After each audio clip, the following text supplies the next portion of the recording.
মোটা দাগে 5টা, মোটা দাগে নতুন ইবাদত কয়টা?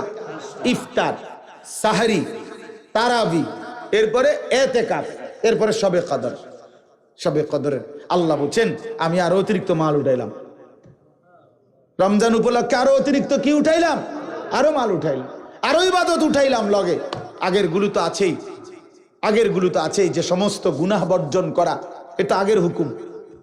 হ্যাঁ, 5 ওয়াক্ত নামাজ পড়া এ তো আগের হুকুম। যাকাত দেওয়া এ তো সারা বছরের হুকুম। তো এটা তো আছেই, আরো অতিরিক্ত ইবাদত সুযোগ দিলাম। এরপরে আল্লাহ তাআলা বলেন আমরা যদি জিজ্ঞাসা করি আগের আমল আরো নতুন আমল দিলেন বাড়াই আরো, এটা তো বুঝলাম, কিন্তু পুরস্কার দিবেন কেমন? বিনিময় নেকি দিবেন কেমন? আল্লাহ বলছে হ দেখো শোনো, এইটাও তোমার ভাল লাগেনি, শোনো। আল্লাহ বলেন প্রতিটা নফলকে আমি ফরজ বানিয়ে দিলাম। প্রতিটা ফরজ 70টা ফরজের সমান করে দিলাম। 70টা ফরজের প্রথম দশক রহমত বানিয়ে দিলাম, মাঝখানের দশক মাগফিরাত বানিয়ে দিলাম, শেষের দশক জাহান্নাম থেকে মুক্তির ফয়সালা দিয়ে দিলাম।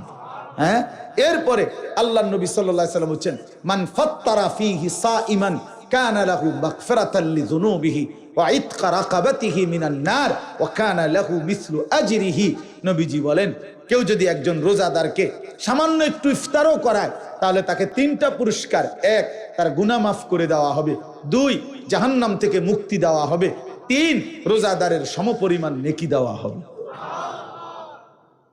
সমপরিমাণ নেকি দেওয়া হবে। তাহলে বলেন আল্লাহ তাআলা অতিরিক্ত ইবাদতও দিছেন আমাদেরকে, রমজান ইবাদত দিয়ে সাজিয়েছেন, আবার নেকিও দিছেন অগণিত অগণিত অগণিত অগণিত। তাহলে এত কিছু দিয়ে আল্লাহ তাআলার উদ্দেশ্য কি? লাআল্লাকুম তাত্তাকুন, আমাদেরকে মুত্তাকি বানানো, আমাদেরকে জান্নাতি বানানো। আল্লাহ বলে আমি চাচ্ছি বান্দা যে কোনো মূল্যে, কত অফার দিলাম, কত সুযোগ দিলাম, বান্দা তোমারে আমি জান্নাত দিতে চাই, জান্নাত দিতে চাই, জান্নাত দিতে চাই, জান্নাত দিতে চাই। এই জন্য আমি আল্লাহ তাআলা নেকির পরিমাণ বাড়ায় দিলাম। একটা মাস কদর করো, গুনাহ ছেড়ে দাও, আমি আল্লাহ তোমার নেকির পরিমাণ বাড়িয়ে দেব। প্রত্যেকটা কদম কদম নেকি দান করি।